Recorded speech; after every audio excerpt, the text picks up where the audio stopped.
What's up, Vineyard fans? Check this out. So we're going to take a quick look at my vines, and then I'm going to show you how it is I'm going to be pruning or training my Zinfandel and possibly my multiple Ciano. Now, if you haven't seen my videos before, I've got some Zinfandel up there. I was going to grow it out along wires.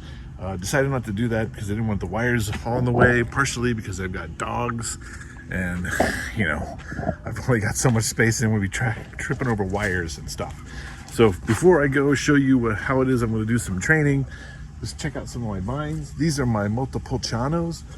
Multiple Ciano is an Italian grape from the Roma area. So it's sort of, you know, Rome, Italy, Tuscan sort of thing. Really good. Kind of tastes kind of like a Sangiovese, but I think it's actually better. So I've got some vines here. You can see these tall ones. These are all these sticks, these are all multiple Cianos. I've also got some Vineyards, but we're gonna do something different with those. I've also got, pull some of these up here. You can see I've got some other vines going. These are cuttings that I rooted from my Zinfandel. So I've probably got about 10 Zinfandels split out, and then I've got about 11 or so multiple Cianos. So let's go up on the hill. Let me show you how it is I'm going to prune these. So I'm going to increase the density. So one challenge I have is that I'm growing a lot of things up here. I have some avocados, I've got some citrus, I've got some apriums, I've got olives, so I've got a lot of stuff, right? So running lines, like a cordon stuff, isn't going to be the best for me. I am going to do it up on the hill. But check this out. So I'm going to do a couple different things. One is I am going to do a Gobelet or Goblet pruning or training, right? So let me show you. Here is a Zinfandel, and I've already sort of started practicing the process here on this one. So what we do is we grow out the head, right?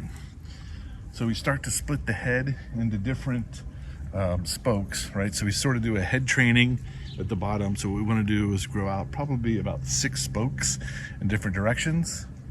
So this will start to, we're going to get this to grow out. You can see I've got one here, right? And I've got this one, and I've got this heading out this way. I was originally going to string it out, but look in here, I've got a tree, I've got a avocado right here. So I want to do higher density, so I'm not going to be able to do it. So I'm going to do the goblet training. So what we do is we make a head. So we're going to grow spokes out in different directions. Then what I do is when we get the growth off of those spokes, right?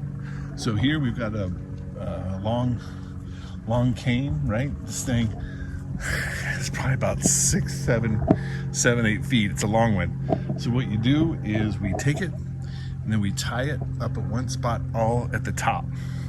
So it's tied up at the top. That makes everything kind of bow out, right? And then your fruiting zone is actually down here. So this will actually also help me cover the fruiting zone with some nets, so I can just kind of net this area as I need. Don't have to worry about all this stuff. So you can see, lift that up a little bit, kind of how it is I'm doing it. This is called Goblet or Gobelet style French.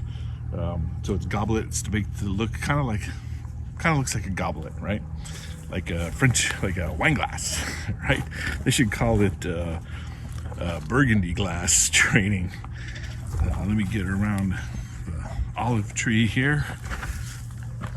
Olives looks like they're coming in. So here I'm starting to do this one again. Again, I was going to run this. I was going to string it this way and this way, but then I got an avocado tree. So I got an avocado tree over there, and I was going to try to give it some space here, but I think now that I'm doing this goblet training, I can fit another tree here, right? Because the thing is, the width on this is only going to be, I don't know, what, 3 feet or so, thereabouts. So here again, you can see I've got some growth going out here. So these are going in different directions. So I'm going to grow these out a little bit, this way, this way, this way. I'm going to try to get to about 6 spokes. Then what I'll do is off a couple of spokes, I'll do some spurs and I'll just grow them up. And you can see this one also tied up at the top, right? So it goes up at the top and it kind of spreads out. So this will be the area where we're going to be getting our fruit, right? Pretty cool, huh? So I think the thing is with this, I'm going to get a little, the production's not going to be as high as if I were to string them. But again, I've got olive trees, guacamole trees. I've got olive trees, I've got guacamole trees, so avocado trees, and some other things I got to put some more citrus in. So I'm just trying to keep the density, increase the density. So the thing is with this, I will probably put some more here, right? So I can probably put, dude, I can probably put 3 grapes right here. Right, so one here, maybe then one down here, one down here. So probably in a range of 5 feet, I'll probably have three grapevines. And that is goblet training. Just mention one other thing I'm gonna do is, you see these walls, right? So I build these planters in. I'm going to run an irrigation line. I'm gonna put a grapevine down at the bottom. I'm gonna grow them up those walls. Huh? High density planting, man. High density planting. If you want to see how that goes, make sure you subscribe to the channel. And with that, I'll see you in the next video.